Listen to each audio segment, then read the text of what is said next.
One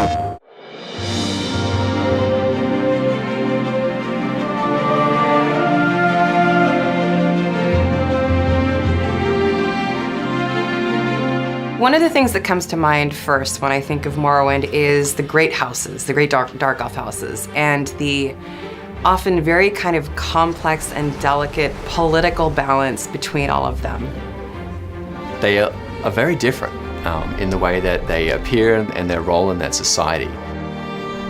You could walk in one direction in Vvardenfell and come across a landscape and a people that's very different from the one that you just experienced not 15 minutes ago in another part of the island.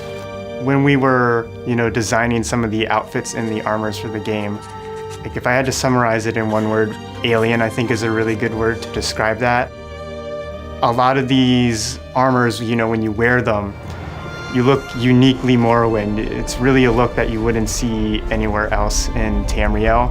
We wanted to capture some of those armors that are really familiar to players, capture some of the classic nostalgia, and bring something that was familiar, but definitely looks kind of alien.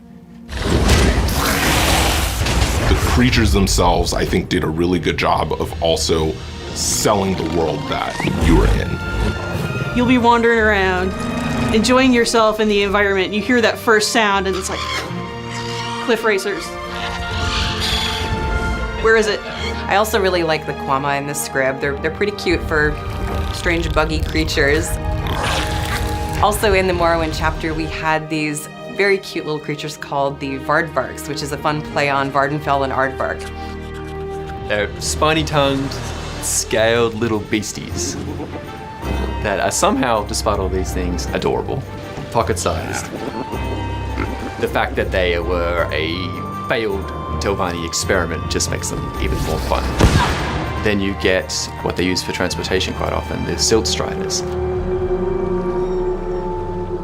Think the most disgusting flea and just magnify it by about 8 million. If you run up to it with your character, you're like looking way the hell up there. They are giant.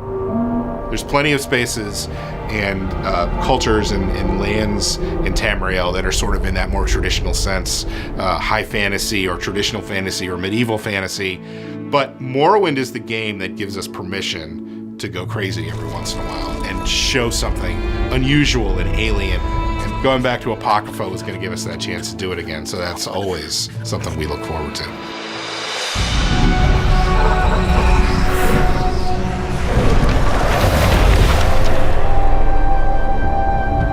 The secret that sort of lies at the heart of every dark elf, that drive that makes them reach out for power, that is a thing that's part and parcel of the Telvanni. We're heading into the Telvanni Peninsula.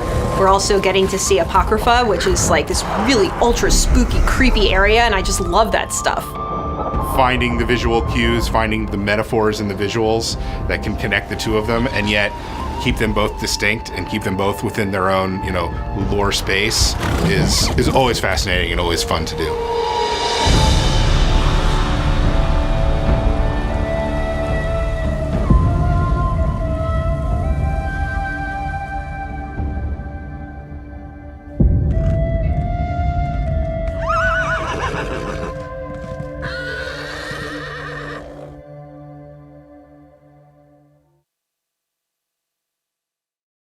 PlayStation